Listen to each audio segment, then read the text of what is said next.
Olá, boa noite. É um prazer nós estarmos mais uma vez reunidos de forma especial, alguns aqui na casa de Deus e outros aí nas vossas casas, né? Mas é uma forma de louvarmos e exaltarmos o nome de Deus também nesses momentos em que estamos vivendo, né?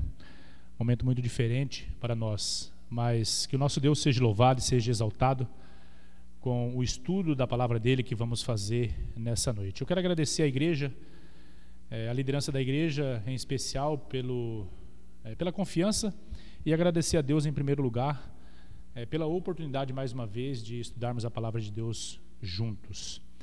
Essa noite nós vamos falar sobre um assunto muito importante para nós como igreja, na verdade para todos nós como pretendentes ao reino dos céus, né?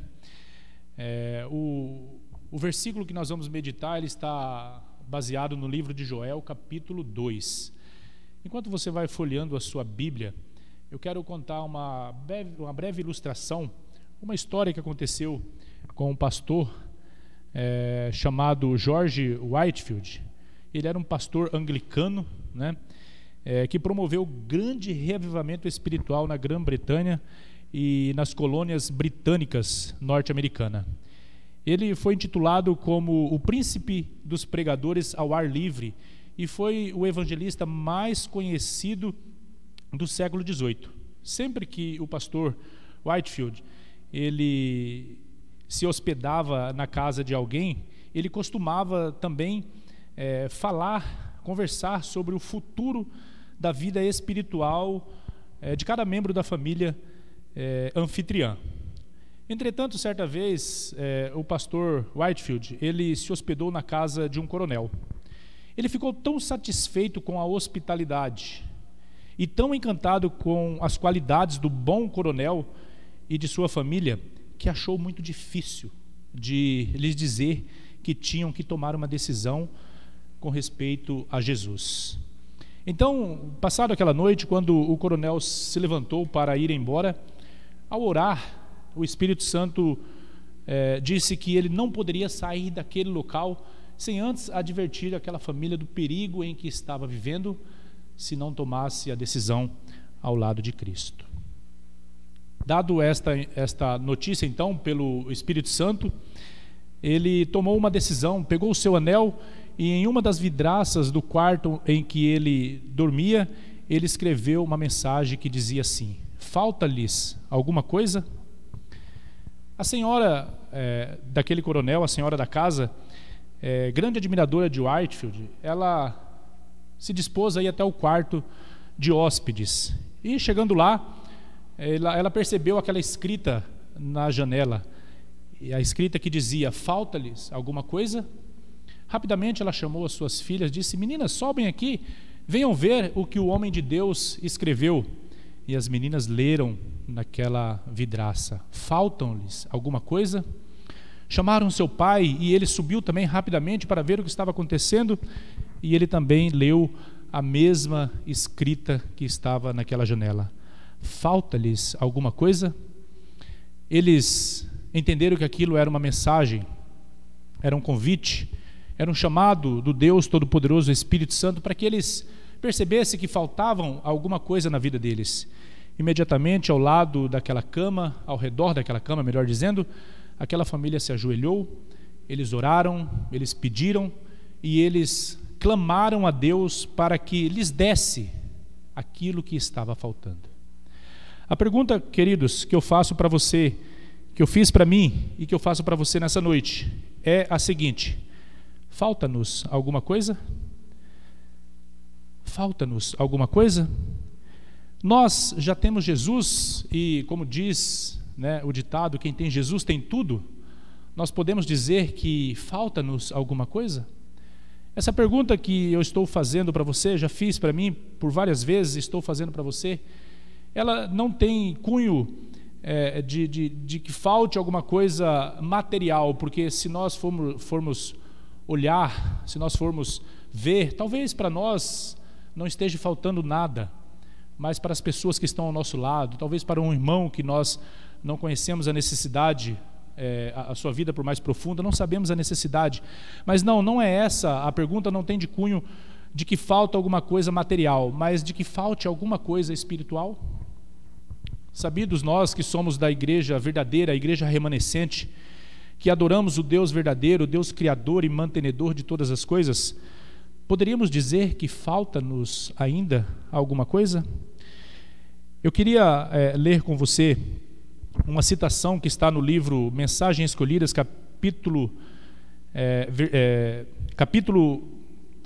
volume 1, página 128, que diz assim: reavivamento e reforma são coisas diferentes. Reavivamento significa renovação da vida espiritual, uma vivificação das faculdades do espírito e do coração, um ressurgimento da morte espiritual. Nós vamos conversar um pouquinho nessa noite sobre o reavivamento e a reforma. Como eu falei, mesmo sabendo nós que somos da igreja remanescente, da igreja verdadeira, que adoramos o Deus criador e mantenedor de todas as coisas, nós podemos dizer que falta ainda alguma coisa para nós?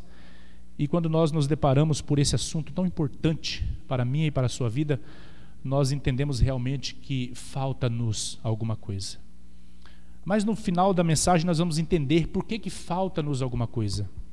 Porque se nós continuarmos na situação em que estamos vivendo hoje, será que seríamos aceitos por Deus da forma em que estamos vivendo?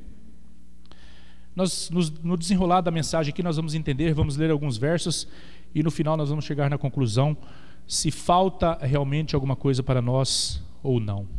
Em outras palavras, reavivamento é um renascimento espiritual, é voltar à vida depois de haver estado morto espiritualmente falando. É forte, são fortes essas palavras. Reavivamento espiritual é voltarmos à vida depois de estarmos mortos espiritualmente falando. Mas nós vamos conversar sobre reavivamento e reforma.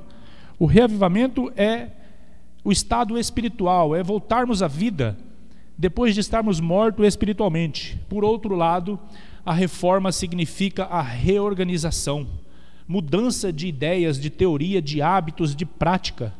Como se pode perceber, a reforma ela tem como foco a prática da vida. O reavivamento ele surge de dentro, a reforma é a parte externa, assim poderíamos entender. Para sermos mais didáticos e mais claros, podemos dizer que o reavivamento ocorre internamente, enquanto a reforma ela ocorre externamente. E graças a uma mudança interna, então é possível uma autêntica mudança externa. Só que ambas as mudanças, ela tem que ser obra do Espírito Santo na minha e na sua vida. Queridos, depois dessa breve introdução, a pergunta ainda continua: precisamos mesmo de um reavivamento e uma reforma? Será que nós, há quanto tempo na igreja, ou mesmo aqueles que estão chegando agora, ou aqueles que estão estudando a palavra de Deus, precisam de um reavivamento e de uma reforma? Vamos ler então o que o profeta Joel escreveu para nós no seu livro, capítulo 2, nós vamos ler o verso 12 e o verso 13. Antes de lermos a palavra de Deus com ela aberta, feche seus olhos e vamos orar mais uma vez. Querido Deus e eterno Pai, nós estamos com a Tua palavra aberta e vamos estudá-la neste momento. Queremos pedir ao Deus Todo-Poderoso, o Espírito Santo que está conosco, que Ele possa abrir a nossa mente, o nosso coração, nos dar o pleno entendimento da Tua palavra. E que essa mensagem, ó Pai, se por acaso ela não for bem entendida por nós, que esse mesmo Deus, Ele possa, ó Pai, traduzi-las e possa, ó Pai, cravar na nossa mente, no nosso coração, para que possa ficar gravada e que nós nunca venhamos esquecê-la. E que elas sirvam, ó Pai, para o nosso fortalecimento espiritual, seja também para a nossa reforma, para o nosso reavivamento, para que possamos estarmos firmes naquele grande dia da volta do Senhor Jesus. É em nome dele que nós oramos e agradecemos. Amém. Com a palavra de Deus aberta, no livro de Joel, capítulo 2, versos 12 e 13, que diz assim: ainda assim, agora mesmo diz o Senhor, convertei-vos a mim de todo o vosso coração, e isso com jejum, com choro e com pranto. Rasgai o vosso coração e não as vossas vestes, e convertei-vos ao Senhor vosso Deus, porque Ele é misericordioso e compassivo, e tardio em irar-se, e grande em benignidade, e se arrepende do mal. O profeta Joel aqui nos convoca a uma mudança total. E no verso 13, ele nos dá a base, o alicerce para que nós possamos viver essa mudança na nossa vida. Qual é a base? Qual é o alicerce que o profeta Joel nos dá aqui? Nós vamos propor para a nossa vida um reavivamento, uma reforma, não para que nós nos tornamos bons, para que nós nos tornamos capazes, aptos de herdar o reino dos céus. Não. A base para nos reavivarmos e nos reformarmos é por causa da bondade de Deus. Nós precisamos fazer isso porque Deus é bom. Nós precisamos buscar um reavivamento, uma reforma, porque Deus é misericordioso, porque Ele é benigno, porque Ele é longânimo, porque Ele se arrepende do mal. Nós devemos buscar uma reforma, um reavivamento e uma reforma na nossa vida por causa da misericórdia de Deus. Porque Deus é compassivo.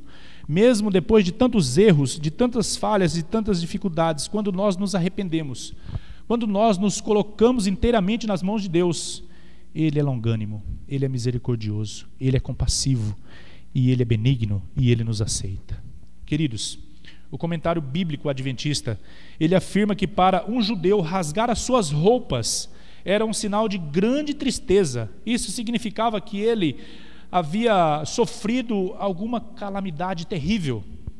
E nós vamos ver 3 exemplos aqui de pessoas, de gigantes da Bíblia, que rasgaram as suas vestes. Mas lembrando bem que o profeta Joel, ele está dizendo para que nós não rasguemos as nossas vestes, e sim rasguemos nossos corações.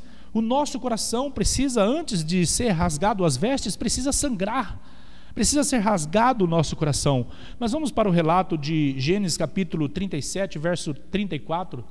Eu vou comentar a história, você vai lembrar, porque a história é bem conhecida, não vamos ler. Você pode abrir a sua Bíblia aí, mas eu vou comentando e nós vamos então relembrando da história.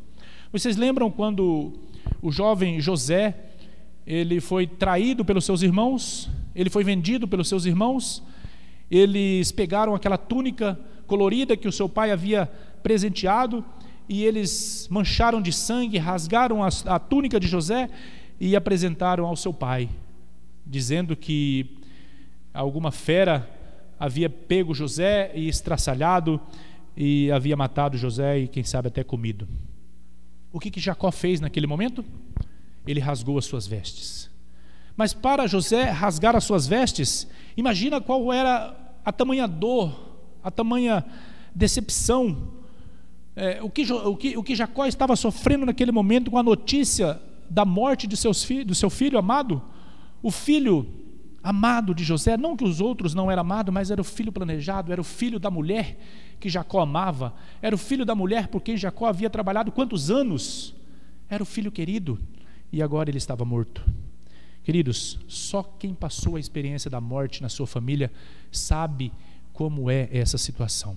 Nós estamos vivendo momentos que podemos dizer isso. Nós, como igreja, rasgamos os nossos corações neste momento onde recebemos a notícia que o nosso querido pastor Marcos Tosta faleceu. Quanta dor e quanto sofrimento, quanta angústia sofremos esses dias. Uma pessoa tão querida, de alto astral, veio a falecer. Nós estamos também sofrendo porque ontem recebemos a notícia de que um grande amigo, Joel, que morava lá no Paraná, um grande pregador, cantor da nossa igreja, também faleceu, vítima da Covid. E alguns meses atrás, eu posso dizer isso com propriedade, porque só quem estava comigo naquele momento em que recebi a notícia de que havia morrido minha mãe e meu pai no mesmo dia, o que eu senti naquele momento não era a vontade de rasgar as vestes, não, era de arrancar os cabelos, de rasgar o coração, de fazer alguma coisa, porque doía demais. E é só quem passou por isso, e talvez você tenha passado, talvez você está passando por isso.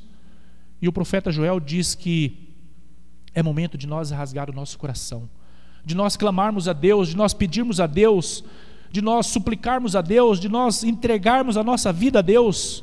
É o momento de nós fazermos isso. Queridos, eu quero mencionar mais 2 situações que pessoas rasgaram as suas vestes, mas eu não posso fazer essas citações antes de perguntar algo muito importante para você. Você está contente com esse mundo? Com tudo que está acontecendo, o momento em que estamos vivendo, você está contente com esse mundo? As coisas que estão acontecendo ao nosso redor está te deixando feliz ou está te deixando angustiado? Você está sofrendo? Você está chorando? Você está triste de tal forma que você seria capaz de rasgar o seu coração e pedir para que Jesus entre dentro dele? Queridos, é o momento de nós nos reavivarmos, é o momento de nós nos entregarmos, de nós falarmos a Deus: Senhor, habita em mim, ajuda-me para que eu possa me transformar. Transforma-me, Senhor, e usa-me como ferramenta nas Tuas mãos, para que tudo o que está acontecendo na minha vida e na sua vida possa ser o combustível para que nós possamos sermos reavivados e reformados para pregar o Evangelho, assim alcançar pessoas e abreviar a volta do Senhor Jesus. Mais uma história que me chamou a atenção quando estudei essa mensagem é a história do rei Josias. Ele também rasgou as suas vestes, ele se banhou com cinza e vestiu panos de saco quando ele ficou sabendo do que ia acontecer com o povo de Deus, com o templo, com a casa de Deus.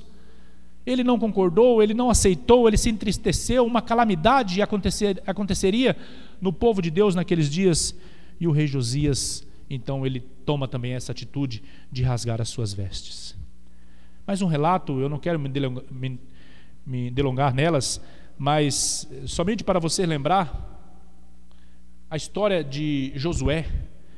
Josué, um grande líder do povo de Deus, havia acabado de derrotar a fortíssima cidade de Jericó. Os muros haviam caído. Josué, com o exército do Senhor, tinha tomado aquela cidade, estavam festejando, mas agora a missão deles era lutar contra a pequena cidade de Ai.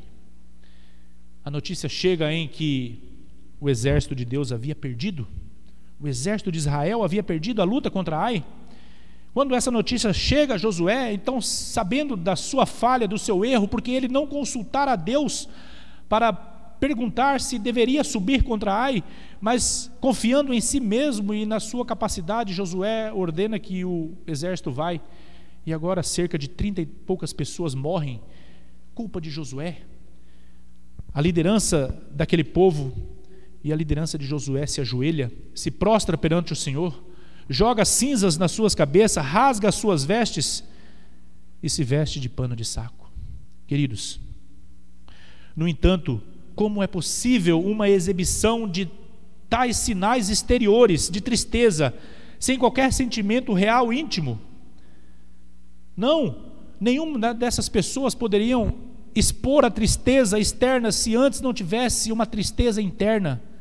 E com certeza o coração deles, o coração de Jacó, o coração de Josias e o coração de Josué estava sangrando. Por isso, esse ato de rasgar as vestes, por isso esse ato de expor aquele sentimento em que eles estavam passando.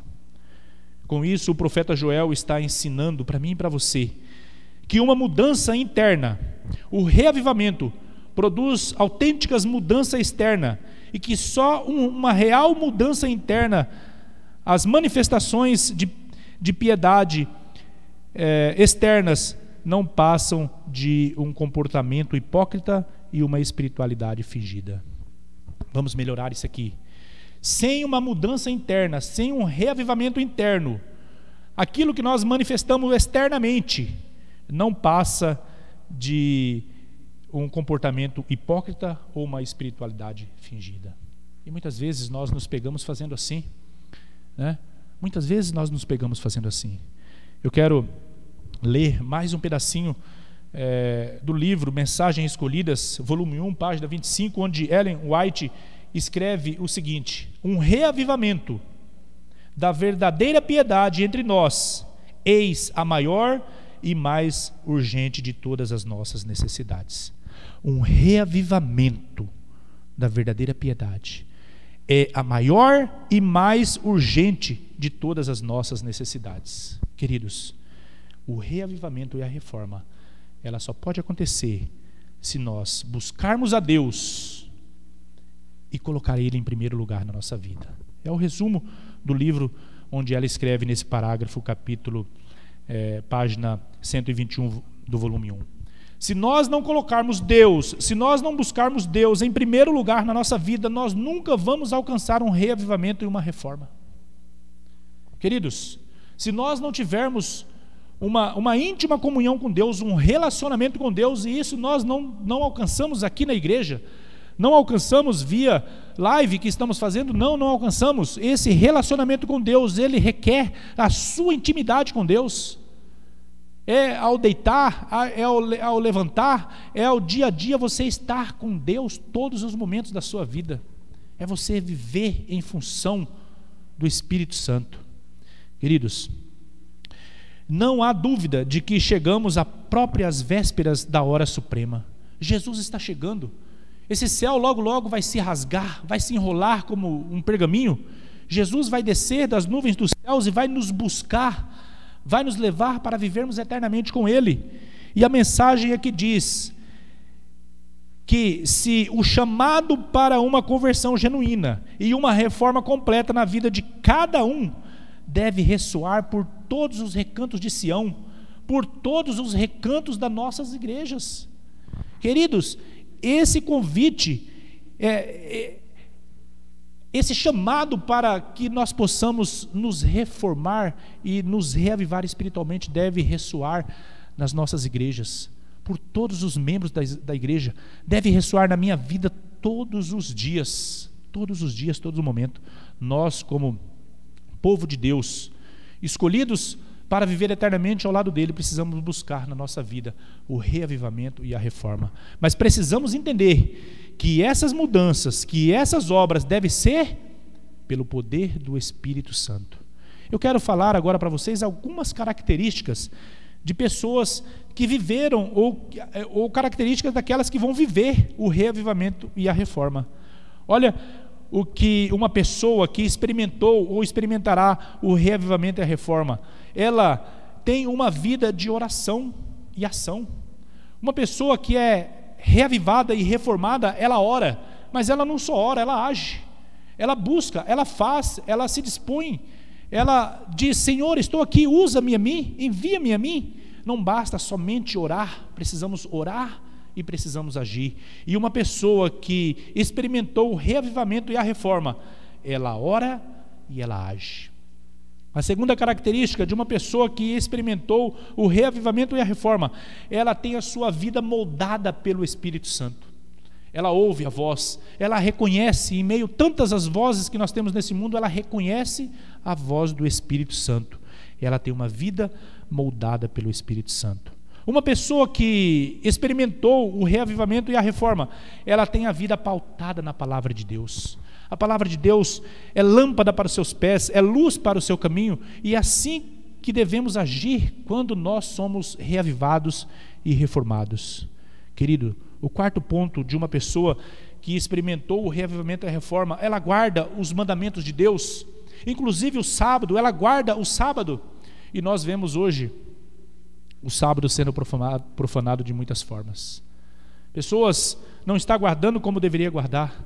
Eu me lembro de uma ilustração que fazia logo quando eu cheguei na igreja, que muitas vezes a pessoa ela escorava o sol com um cabo de vassoura para que não desse o pôr do sol, né, na sexta-feira. Mas quando era no sábado, ela usava um guarda-chuva para puxar o sol para baixo, para que acabasse logo o sábado. E muitas vezes nós nos apegamos fazendo isso. Precisamos guardar os mandamentos de Deus. Deus, Ele é claro, Ele diz: eu não mudo, e a sua lei é santa, ela também não muda. O sábado deve ser guardado conforme foi orientado por Deus. Mas o quinto ponto de uma pessoa que experimentou o reavivamento e a reforma, ela é fiel. Ela é fiel não só nos dízimos, mas também nos dízimos e nas ofertas, mas ela é fiel no seu tempo, no seu talento e nos seus tesouros. Queridos, quanto tempo nós temos designados para fazer o trabalho de Deus ou para estarmos na presença de Deus? Quantas pessoas talentosas estão jogando o seu talento fora, ao invés de estar louvando e exaltando o nome de Deus, estão fazendo coisas seculares com seus talentos? Quantas pessoas estão perdendo a oportunidade? E, queridos, uma pessoa, quando ela é reavivada e reformada, ela usa dos seus dons, dos seus talentos e dos seus tesouros para louvar e exaltar o nome de Deus. A sexta característica, o sexto ponto de uma pessoa que experimentou o reavivamento e a reforma, ela dá valor à sua saúde física. Sim, nós precisamos dar valor à saúde física, e eu, por experiência própria, posso dizer isso, que esses dias passei por uma cólica renal terrível. Ô dor, não sei quantos já passaram por isso. E eu me lembro bem de uma amiga, dona de uma farmácia, onde eu fui comprar um remédio. Ela diz assim para mim: menino, e eu gostei quando ela falou menino, né?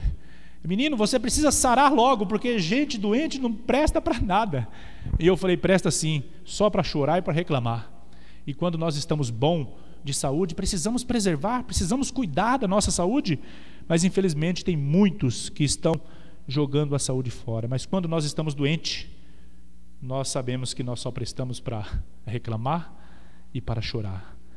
Uma pessoa que tem o reavivamento e a reforma, ela cuida da sua saúde física, ela realiza cultos pessoal e familiar diário, ela não se envolve com as coisas do mundo, mesmo vivendo no mundo. Nós precisamos entender isso.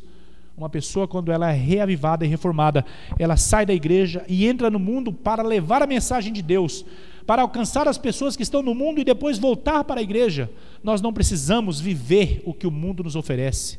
Uma pessoa, quando ela é reavivada, ela é a luz para o mundo. Queridos, a nona e a penúltima característica diz que a pessoa reavivada, ela é diferente no seu vestuário. Não só no seu vestuário, mas na sua aparência. E uma pessoa, quando ela realmente é reavivada e ela é reformada, quando ela realmente está aos pés de Cristo, ela é conhecida de longe. E como é gostoso quando uma pessoa fala para você assim: você é cristão? Sim, por quê? É porque eu vi isso em você. É muito bom quando nós somos reconhecidos assim. E a última característica de uma pessoa que é reavivada e reformada, ela está disposta a uma vida de renúncia a uma religião comprometida. Queridos, o que está faltando mais hoje na igreja de Deus é o comprometimento. Quantas pessoas, quantos seres, quantos filhos de Deus estão sem compromisso? Não estou falando para a igreja, mas para com Deus. Quantas pessoas estão descompromissadas para a obra de Deus? Se todos nós fôssemos compromissados, com certeza o evangelho já tinha sido pregado e Jesus já havia voltado. Eu falei no início da mensagem que nós precisamos de uma reforma e de um reavivamento, porque senão nós poderíamos ser rejeitados.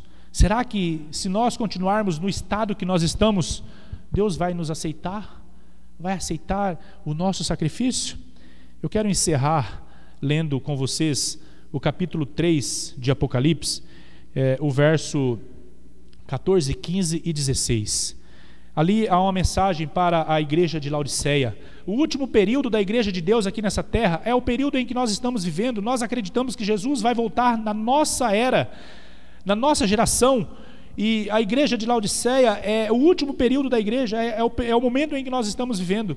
E olha o que a mensagem diz para mim e para você. Diz assim a palavra de Deus: ao anjo da igreja em Laodiceia escreve: estas coisas diz o Amém, a testemunha fiel, a verdadeira, o princípio da criação de Deus. Todas essas características aqui relata e mostra que é Jesus que está dizendo. E ele diz assim, e essa mensagem é para mim e é para você. Ele diz assim: conheço as tuas obras, que nem és frio e nem quente. Quem dera fosse frio ou quente. Assim, porque és morno e nem és quente e nem frio, estou a ponto de vomitar-te da minha boca. Queridos, quando analisei profundamente esse verso, eu percebi que realmente nós precisamos de um reavivamento, de uma reforma. Nós precisamos voltar ao primeiro amor, aquele amor que nós sentimos quando conhecemos a palavra de Deus, a mensagem de Deus. E eu tenho certeza que você que conheceu, ou você que está conhecendo a mensagem de Deus, você sente o que eu senti no coração. Eu queria pregar para todo mundo. Eu queria que todo mundo se batizasse. Eu queria explicar, nem que fosse na marra. É aquele primeiro amor. É assim que nós precisamos proceder, é assim que nós precisamos continuar. Se nós ficarmos na mornidão e no conforto da nossa vida, nós podemos ser vomitados da boca de Deus. O que significa ser vomitados da boca de Deus? Significa não ser aceito, não estar apto para ir para o céu, significa não termos cumprido a nossa missão aqui nessa terra. E o meu convite para você nessa noite é que você busque, através de uma comunhão, através de um relacionamento com Deus, você busque o seu reavivamento e a sua reforma. Lembrando que essas mudanças, que essa obra deve ser através do Espírito Santo. Queridos, o meu convite nessa noite é que submetemos a nossa vida à vontade de Deus. Que Deus te abençoe e que nós possamos buscar no Senhor um reavivamento e uma reforma para estarmos firmes e de pé naquele grande dia da volta do Senhor Jesus. Eu quero convidar você mais uma vez para que possamos finalizar com uma oração. Feche seus olhos. Querido Deus, nós estudamos na Tua Palavra que precisamos ser reavivados e reformados. Nós sabemos que não somos capazes de tal obra na nossa vida, mas se nós nos dispusermos e pedirmos ao Deus Todo-Poderoso, o Espírito Santo, que faça essa obra na nossa vida, Ele vai fazer, ó Pai. Por isso, por favor, ó Deus, usa o Espírito Santo para nos reavivar, para nos reformar e para que possamos estarmos aptos para pregar a Tua mensagem, para sair, para cumprir a ordem do Mestre, que é pregar o Evangelho em todas as nações, tribo, língua e povo, e assim aguardar de pé o grande dia da volta do Senhor Jesus. Por favor, nos ajude para isso. Que Deus nos abençoe, nos guarde, nos proteja. Esse é o nosso pedido e a nossa oração, em nome de Jesus. Amém, Senhor. Amém.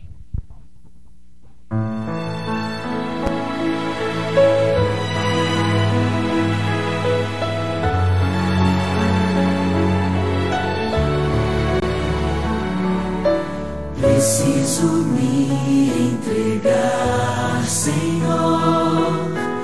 Preciso a Ti me entregar. Preciso ouvir Tua voz a me falar.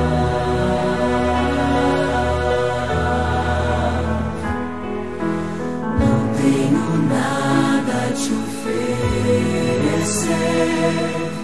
somente um coração puro e pecador. Mas aqui estou, me aceita, Senhor.